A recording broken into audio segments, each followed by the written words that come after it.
Hello guys, el día de hoy estuvimos trabajando con nuestros colores. Eh, we have to be sure that we know these colors, okay? Let's put the date on it. Today is Wednesday,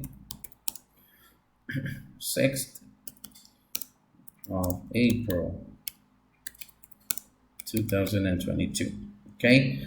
Y los colores que les estuve poniendo son los siguientes, son algunos de ellos. Hay un montón, pero aquí van los que estuvimos viendo. Black, okay, 2, orange, 3, white, 4, purple, 5, green, 6, pink, 7, brown, 8, red, 9, blue.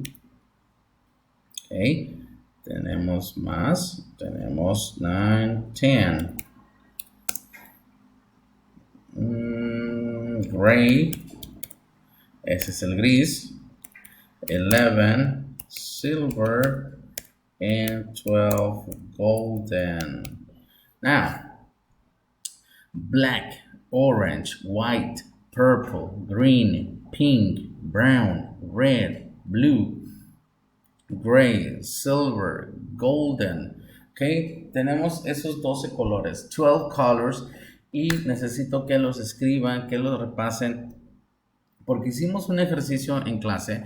Les dicté después six colors, después de que escribieron estos, y me le fallaron a muchos. Nada más hubo 4 personas que me los escribieron todos correctamente. Así que we have to review this subject. Tenemos que repasar este tema. Hay que escribirlos correctamente y por eso quiero que los repasen, ¿ok?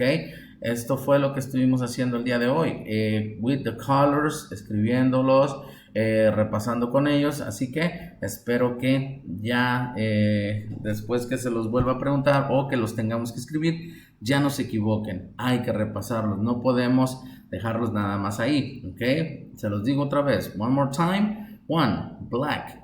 2, orange. White. Purple.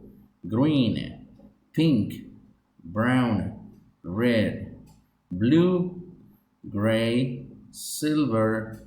And golden.